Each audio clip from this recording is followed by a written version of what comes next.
Somewhere in the warm blue waters between Cuba and Jamaica, there is a stretch of ocean that sailors once called the Windward Passage.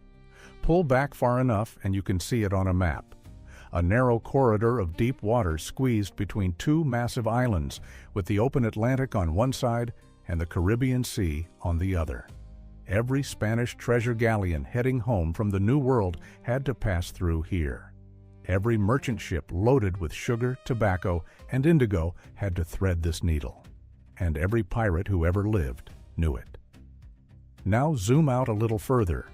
Follow the chain of islands curving south from Cuba, Hispaniola, Puerto Rico, then the Lesser Antilles, dropping like scattered pearls all the way down to the coast of South America.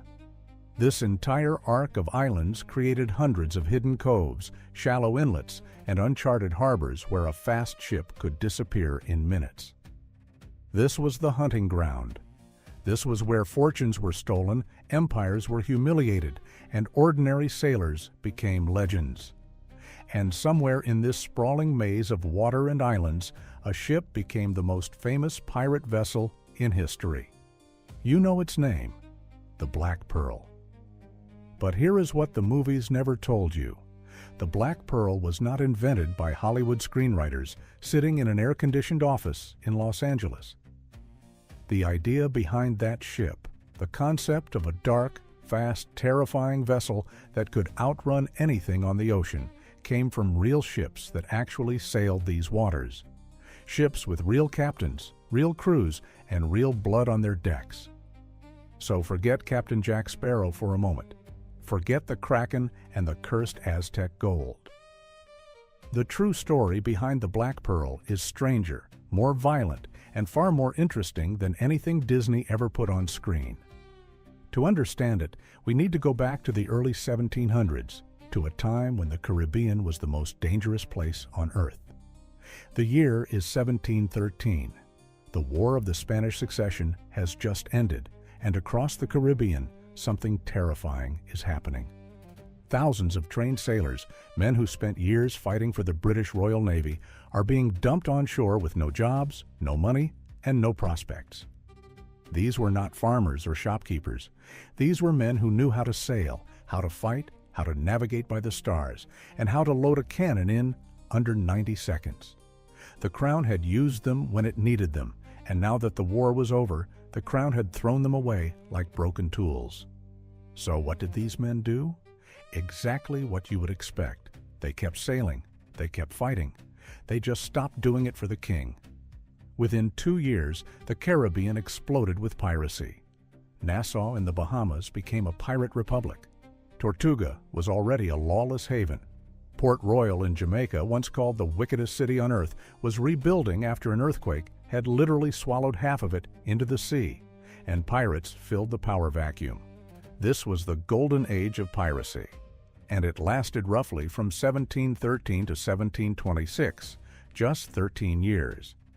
But in those 13 years, pirates captured over 2,500 merchant ships, stole cargo worth billions in today's money, and terrorized every colonial power from Spain to England to France. And every single one of those pirates needed one thing above all else: a ship, not just any ship, a fast ship, a ship that could catch a merchant vessel loaded down with cargo, or outrun a Royal Navy frigate when things went sideways. Speed was survival. Speed was everything. But here is the thing most people get wrong about pirate ships. Pirates almost never built their own vessels. They could not just walk into a shipyard and order a custom warship. Shipyards were controlled by governments, and governments tended to frown on selling warships to criminals. Before we go any further, I need to stop for a second, because what I've been showing you in these videos only scratches the surface. And I realized at some point that the full picture, the actual pirate code, word for word, the real punishment records, the exact treasure division shares, the ports that secretly funded them, it doesn't fit in a video. I put it all into one document, the Black Flag Codex. It's linked below, and the QR code is on your screen. Now, let's keep going. So pirates did what pirates do. They stole them. The typical pirate career started on a small vessel, a captured fishing sloop maybe, or a stolen coastal trader. something with a shallow draft that could hide in rivers and inlets. The crew would use this small ship to ambush something bigger. Then they would use the bigger ship to ambush something even bigger. It was a ladder. Each capture was a rung. And at the top of that ladder, if a pirate captain was skilled enough and lucky enough, sat a prize that could change everything. A large, fast, heavily armed vessel that could dominate the sea lanes and make its captain a legend. Ships exactly like the one that would eventually inspire the Black Pearl. The name most people associate with terrifying pirate ships is Blackbeard. And for good reason. Edward Teach, or Thatch, depending on which historical record you trust, commanded one of the most fearsome vessels in the entire Golden Age. Her name was the Queen Anne's Revenge. Originally, she was a French slave ship called La Concorde. Built around 1710, she was a 300-ton frigate designed to cross the Atlantic carrying human cargo. She was fast for her size, well-built, and sturdy enough to handle rough ocean crossings. In November of 1717, Blackbeard captured La Concorde off the coast of Martinique. The French crew barely put up a fight. Blackbeard had been terrorizing the area for months, and his reputation preceded him. When sailors saw his flag, most of them surrendered before a single shot was fired. Blackbeard took the ship and immediately began transforming her. He added more cannons, eventually mounting 40 guns across her decks. He reinforced the hull, expanded the crew quarters, and modified the rigging to squeeze out more speed. By the time he was finished, the Queen Anne's Revenge carried more firepower than most Navy frigates in the Western Hemisphere, and she was being commanded by a pirate. But here is the detail that connects directly to the Black Pearl legend. Blackbeard did not just modify the ship mechanically, he modified her appearance. Historical accounts describe how Blackbeard's crew would burn tar and sulfur on the decks during battle, creating thick clouds of dark smoke that made the ship look like it was emerging from hell itself. Blackbeard reportedly wove slow-burning fuses into his beard and lit them before boarding enemy vessels, so his face appeared to be surrounded by smoke and fire. The ship itself was kept deliberately dark. The hull was coated in pitch, a common waterproofing technique, but Blackbeard's crew applied it more heavily than necessary, giving the vessel an ominous black appearance against the blue Caribbean water. A dark ship, wreathed in smoke, commanded by a man who looked like the devil, sailing out of nowhere to destroy everything in its path. Sound familiar? The Queen Anne's Revenge terrorized the Atlantic coast from the Caribbean all the way up to Charleston, South Carolina. In May of 1718, Blackbeard blockaded Charleston Harbor with the Queen Anne's Revenge and 3 smaller vessels. He captured 9 ships in a single week and held the entire city hostage until they delivered a chest of medicine to his crew. A pirate held an entire colonial city for ransom, with 1 ship. But the Queen Anne's Revenge met her end just a month later. In June of 1718, she ran aground on a sandbar near Beaufort, North Carolina. Some historians believe it was an accident. Others believe Blackbeard intentionally wrecked her to reduce his fleet and keep a larger share of the treasure for himself and a smaller crew. The wreck was discovered in 1996, and archaeologists have been recovering artifacts ever since. Cannons, anchors, gold dust, medical instruments, and thousands of other objects have been pulled from the site. The Queen Anne's Revenge is one of the most thoroughly documented pirate shipwrecks in history. But she was not the only real ship that fed the Black Pearl legend. If Blackbeard's Queen Anne's Revenge was the terror of the Caribbean, then the Whydah galley was its rival in speed and audacity. The Whydah started her life as a slave ship, just like the Queen Anne's Revenge. Built in England in 1715, she was designed as a galley, a fast, nimble vessel intended to make the triangular trade route between England, West Africa, and the Caribbean as quickly as possible. Speed was essential for slave ships. The longer the crossing, the more captives died in the holds. Shipbuilders designed these vessels to cut through the water as efficiently as possible, which meant they were also perfect for piracy. In February of 1717, the Whydah was captured by Samuel Bellamy, a man who would become known as Black Sam. And that nickname is important. We will come back to it. Bellamy was 28 years old when he took the Whydah, and he was already one of the most successful pirates in the Atlantic. Born in Devon, England, he had come to the New World supposedly to search for a sunken Spanish treasure ship near Cape Cod. When that plan failed, he turned to piracy instead. Bellamy was unusual among pirates. He was described as handsome, charismatic, and genuinely popular with his crews. He reportedly gave long speeches about the injustice of the class system, calling merchant captains and colonial governors villains of all nations, while positioning himself and his pirates as free men who answered to no one. When Bellamy captured the Whydah, he knew immediately what he had. She was fast, recently refitted, and carrying a fortune in cargo from her slave-trading voyage.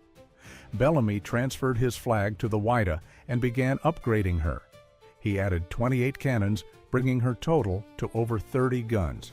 He expanded the crew to nearly 150 men. But here is the detail that matters for our story. Bellamy's crew, like many pirate crews of the era, maintained their ship with a technique called careening. They would beach the vessel on a remote shore, roll her onto her side, and scrape the barnacles and marine growth off the hull. Then they would coat the hull with a mixture of tallow, sulfur, and tar. The tar was the key ingredient. It waterproofed the wood and protected against shipworms, parasites that could eat through a wooden hull in months. But it also turned the hull dark, almost black. A freshly careened and tarred pirate ship cutting through the turquoise waters of the Caribbean would have looked striking. A dark silhouette against the bright ocean. Something ominous, something wrong. The Whydah's career under Bellamy lasted only about 2 months. In April of 1717, she was caught in a massive nor'easter off the coast of Cape Cod. The storm drove her into the shallows, snapped her mast, and capsized her. Of the 146 men aboard, only 2 survived. The Whydah sank with an estimated 4.5 tons of gold and silver still in her holds. In 1984, underwater explorer Barry Clifford located the wreck. The Whydah became the first authenticated pirate shipwreck ever discovered. The artifacts recovered, over 200,000 individual objects, confirmed her identity, and provided an unprecedented window into the real lives of Caribbean pirates. But what about that nickname? Black Sam. Some historians believe Bellamy earned the name because he refused to wear the powdered wigs fashionable among wealthy men of the era, instead tying his long black hair back with a simple ribbon. Others suggest it came from his ship, the dark-hulled Whydah cutting across the water like a shadow. Either way, a pirate called Black, commanding a dark-hulled ship, feared across the Caribbean. The parallels to a certain fictional vessel are hard to ignore. But the Black Pearl legend does not come from any single ship. It comes from a pattern, a reality of Golden Age piracy that Hollywood accidentally stumbled onto. Real pirate ships were fast. That was their defining characteristic. A pirate vessel that could not outrun a Navy warship was a dead pirate vessel. So when pirates captured a ship, the first thing they did was modify her for speed. They would strip out unnecessary weight. Heavy cargo holds were emptied. Extra decking was removed. Decorative elements, the fancy carvings and gilded railings that merchant ships loved, were torn off and thrown overboard. Everything that did not contribute to sailing faster or fighting harder was eliminated. Then they would step the masts. Pirates often added taller masts and larger sails to their captured vessels, giving them more canvas to catch the wind. A ship that was originally designed to carry cargo reliably could be transformed into something that practically flew across the water. The hull modifications were equally important. Careening, the process of scraping and tarring the hull, was done as often as possible. A clean hull could add 2 or 3 knots to a ship's speed, which does not sound like much until you realize that in a chase lasting hours, Those extra knots meant the difference between escape and the gallows. And the tar, always the tar. Dark, thick, pungent. It seeped into the wood and stained it permanently. A ship that had been careened multiple times would develop a hull so dark it looked almost black, especially when wet. Now picture this from the perspective of a merchant sailor in 1718. You are standing on the deck of a slow, heavy cargo ship loaded with sugar and rum. The wind is light, the sea is calm, and on the horizon you see a dark shape moving toward you at impossible speed. The hull is black, the sails are full despite the light wind. She is low in the water, lean, stripped of anything that might slow her down. And as she gets closer, you can see the guns, rows of them running along both sides. You have maybe 30 minutes before she reaches you. Your ship cannot outrun her. Your crew of 15 merchants cannot fight her crew of 150 pirates. You know what is about to happen. That dark, fast, terrifying shape on the horizon. That is the real Black Pearl. Not one ship, but a type of ship. A concept. The ultimate pirate vessel, modified for speed and built for terror. Stop for a second. What you just heard about the pirate code is the part that rewrites everything you thought you knew. But it only lands when you see the actual shares, the exact fractions written into the Articles of Agreement, the punishments, the port records, the names of the men who funded them from government offices. It's all in the Black Flag Codex, linked in the description. 5 seconds. Grab it now, because what comes next builds directly on it. Link is below. QR code is on your screen. There is another real ship that deserves mention when we talk about the Black Pearl's origins. The Adventure Galley, commanded by Captain William Kidd. Kidd's story is one of the strangest in pirate history because he did not start as a pirate at all. He started as a pirate hunter. In 1695, Kidd was commissioned by the English government to hunt pirates and French merchant ships in the Indian Ocean. He was given the Adventure Galley, a 284-ton vessel armed with 34 cannons and equipped with oars, which allowed her to move even when there was no wind. The Adventure Galley was one of the most advanced ships of her era. The oar system, with 46 oars on each side, meant she could maneuver in calms and navigate shallow waters that would strand a conventional sailing ship. She was fast, heavily armed, and versatile. But Kidd's voyage went wrong almost immediately. He could not find pirates to capture. His crew was restless and threatening mutiny. His funding was running out. And somewhere in the Indian Ocean, William Kidd crossed the line from pirate hunter to pirate. He began attacking merchant ships. He captured the Quedagh Merchant, an Armenian vessel carrying a fortune in silk, gold, and other goods. And he kept going. By the time he returned to the Caribbean, he was one of the most wanted men in the world. Kidd's Adventure Galley is significant because she represents another aspect of the Black Pearl myth, the idea of a ship that exists in a gray zone between legitimate and criminal. A vessel that could be sailing under royal authority one day and the Black Flag the next. In the Pirates of the Caribbean films, the Black Pearl is constantly shifting between different hands, different captains, different purposes. She is stolen, recaptured, sunk, raised, and stolen again. That chaos mirrors the real history of pirate vessels in the Golden Age, where ships changed hands, changed names, and changed allegiances constantly. Kidd eventually abandoned the rotting Adventure Galley in Madagascar and sailed the Quedagh Merchant to the Caribbean, where he was arrested, sent to London, and hanged in 1701.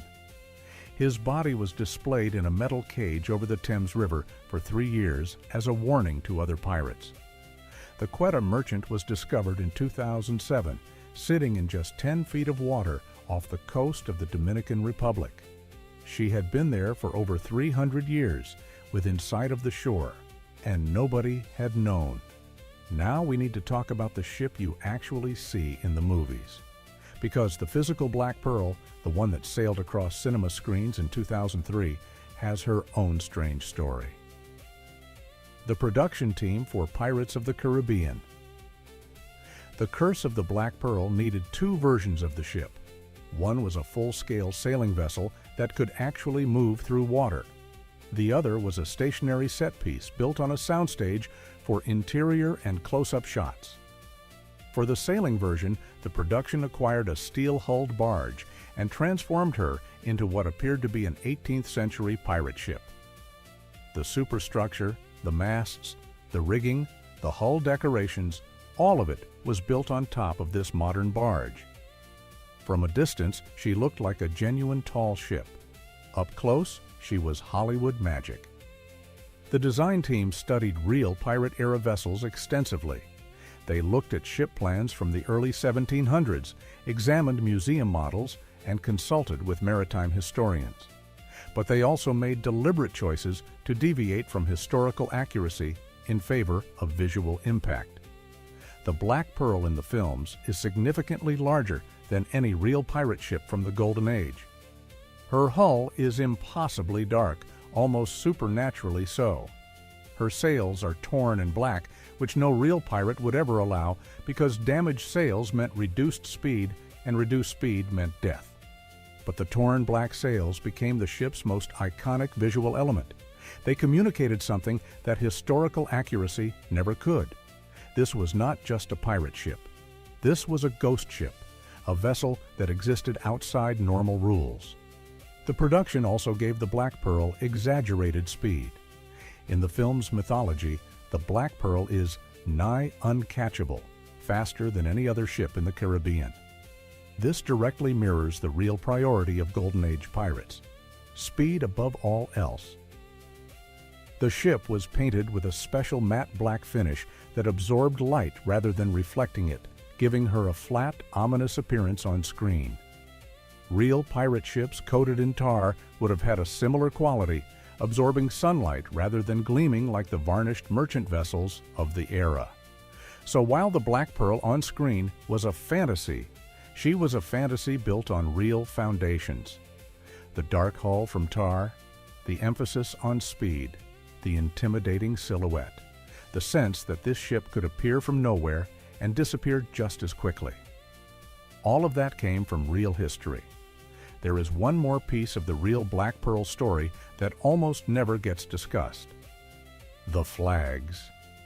Everyone knows the Jolly Roger, the skull and crossbones on a black field.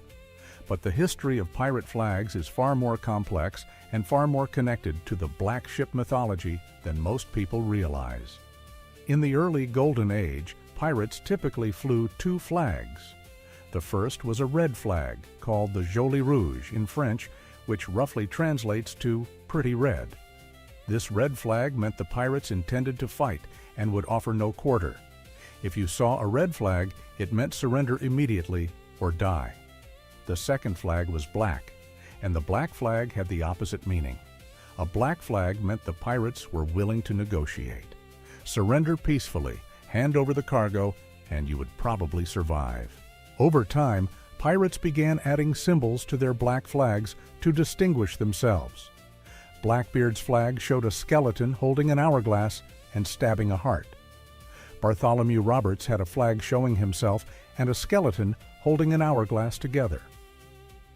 Calico Jack Rackham used the now iconic skull with crossed swords, but the base color was always black. Black flags, black hulls, black sails in legend, if not always in reality. The color black became inseparable from piracy itself. When the Disney screenwriters named their fictional pirate ship the Black Pearl, they were tapping into something that ran much deeper than they probably realized. The blackness was not just an aesthetic choice, it was the color of piracy itself, the color of the flags that flew above every pirate mast in the Caribbean, the color of the tar that coated every pirate hull, the color that meant death was coming over the horizon. And the pearl part of the name has its own connections. The Caribbean was famous for pearl diving, particularly around the islands of Margarita and Cubagua off the coast of Venezuela. Spanish pearl fleets were regular targets for pirates. The combination of black and pearl essentially means pirate treasure, the dark side of Caribbean wealth. The real legacy of the Black Pearl is not about one ship. It is about what pirate ships represented to the men who sailed them. For the thousands of sailors who turned to piracy during the Golden Age, a ship was freedom. Literal, physical freedom. On land, these men were subject to laws, class systems, poverty, and the whims of kings and governors who did not care whether they lived or died. On a pirate ship, things were different. Pirates elected their captains. They voted on major decisions. They divided plunder according to agreed-upon articles. They had a crude but genuine form of democracy, decades before the American Revolution. A pirate ship was a floating republic, and the better the ship, the more freedom it provided. A fast ship meant you could choose your targets. A well-armed ship meant you could defend yourself. A dark, intimidating ship meant your enemies might surrender without a fight, which meant less risk and more profit. The Black Pearl, in both its real and fictional forms, represents this idea perfectly. Freedom on the water. A vessel that answers to no flag, no government, no law, except its own. When Captain Jack Sparrow says, "Wherever we want to go, we go," he is saying exactly what real pirates believed about their ships. The vessel was the vehicle of liberty. The Golden Age of piracy ended relatively quickly. By the mid-1720s, the Royal Navy had cracked down hard. Woodes Rogers, the new governor of Nassau, offered pardons to pirates who surrendered and death to those who did not. Blackbeard was killed in a battle with Lieutenant Robert Maynard in November 1718. Bartholomew Roberts, the most successful pirate of the era with over 400 ships captured, was killed by grapeshot in February 1722. Calico Jack was captured and hanged in November 1720. Within a decade, the Pirate Republic was finished. The ships were captured, scuttled, or left to rot in harbors from Nassau to Madagascar. The age of the fast, dark, terrifying pirate vessel was over. But the memory did not die. It passed into folklore, then into novels, then into Hollywood, and eventually into the most successful pirate franchise in film history. The Black Pearl that audiences fell in love with in 2003 was not invented from nothing. She was assembled piece by piece from the real ships of the Golden Age. The dark hull of the Queen Anne's Revenge, the speed of the Whydah, the gray morality of Kidd's Adventure Galley, the black flags that flew above them all, every coat of tar, every stripped-down hull, every dark silhouette on the horizon that made merchant sailors pray for wind.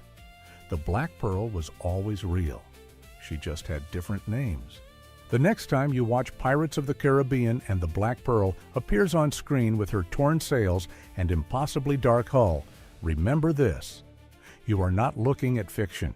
You are looking at the combined ghost of every real pirate ship that ever terrorized the Caribbean.